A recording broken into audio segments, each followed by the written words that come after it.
আসসালামু আলাইকুম। আজকে আমি করব গরুর কালাভুনা। কালারটা কত সুন্দর দেখেন মাশাআল্লাহ। একদম হোটেলের স্টাইলের মতন আমি গরুর মাংসের কালাভুনাটা করব। খুবই অল্প মশলায় একদম প্যাকেটের যে মশলাটা ওই মশলায় আমি আজকে গরুর মাংসের কালাভুনাটা করব। কতটা সুন্দর কালার আসছে আপনি দেখে বুঝতে পারছেন। মাংসটা একদম নরম সফট হয়ে গেছে। কালারটাও কত মাশাআল্লাহ কত সুন্দর কালার আসছে। এখানে আমি নিছি গরুর হাড় এবং চর্বি শুধু হলো মাংস গরুর কালা বোনার জন্য। এখানে হাড় চর্বি শুধু এই মাংস নেওয়া লাগবে। এখানে মাংসটা সুন্দর করে আমি ধুয়ে পানি ঝরিয়ে রেখেছি। আমি যে প্যানে রান্না করবো ওই প্যানে আমি মাংসটা নিয়ে নিছি। নিয়ে এখানে আমি যে রাঁধুনির যে কালো মশলার প্যাকেটটা এখানে দুইটা থাকে। প্রথম বড়টা যেটাতে একটু বেশি ওইটা দিতে হয়, পরে ছোটোটা দিতে হয়। এখানে প্যাকেটের পিসে এটার নিয়মকানুন সব লেখা আছে।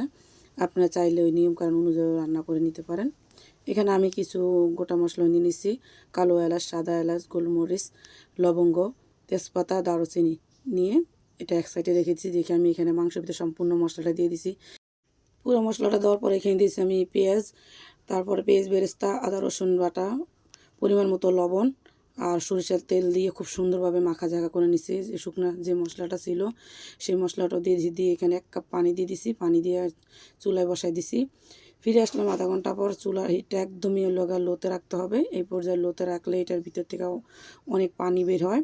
আমি এটাতে লোতে রেখে দিছি পুরো আধা ঘন্টা পরে ফিরে আসলাম। দেখে অবশ্যই চুলার আঁচটা একদম কমিয়ে দিতে হবে। দিয়ে আমি ঢাকনা খুলে খুব সুন্দরভাবে লাড়াচাড়া করে দিব। লাড়াচাড়া করে দেওয়ার পর আমি আবারও ঢাকনা দিয়ে খুব সুন্দরভাবে এটাকে একদম চুলার আঁচটা কমিয়ে আমি রান্না করে নিব।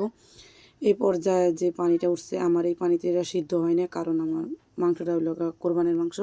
সেজন্য আপনাদের যদি তাজা মাংস নেন তাহলে অনেক পানি উঠে।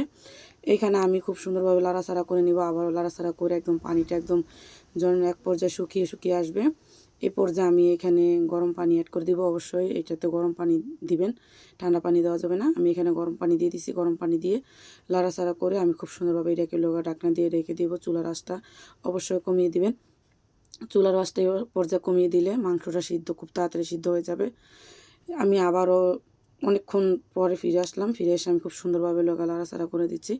লাড়াচাড়া করে দিয়ে আবারও ঢাকনা দিয়ে ডেকে অনেকক্ষণ সময় রান্না করে নিছি। রান্না করে নিয়ে আমি আবারও ঢাকনা খুলে খুব সুন্দরভাবে লাড়াচাড়া করে দেবো। এ পর্যায়ে খেয়াল রাখতে হবে যে মাংসটা কতটুকু সিদ্ধ হয়েছে। আমি একটা মাংস আপনাদেরকে নিয়ে দেখিয়ে দিচ্ছি কতটা পরিমাণ সিদ্ধ হয়েছে। এই মাংসটা সিদ্ধ হয়েছে, আমার আরও কিছুটা সময় সিদ্ধ করা লাগবে। এ পর্যায়ে আমি যে প্যাকেটের যে আরেকটা মশলা ছিল ওই মশলাটা আমি দিয়ে দিব। দিয়ে খুব সুন্দরভাবে মশলাটা আমি পুরো মাংসের সাথে মিশিয়ে নেব। মিশিয়ে নেওয়ার পরে এখানে আমি পুরোটা মশলা মিশিয়ে নেব। মিশিয়ে নেওয়ার পরে আমি ঢাকনা দিয়ে ঢেকে এক সাইডে রেখে দেব। চুলায় একটা প্যান বসে এখানে দিয়ে দিলে আমি সরিষার তেল দিয়ে এখানে আমি আমার ঝালের পরিমাণ অনুযায়ী শুকনো মরিচ দিছি। আপনারা চাইলে ঝাল পরিমাণ যদি বেশি খান মরিচগুলো মাঝখান দিয়ে ভেঙে দিতে পারেন। আমি মরিচটা হালকা একটু লাল করে পর আমি এখানে দিয়েছি রসুন কুচি।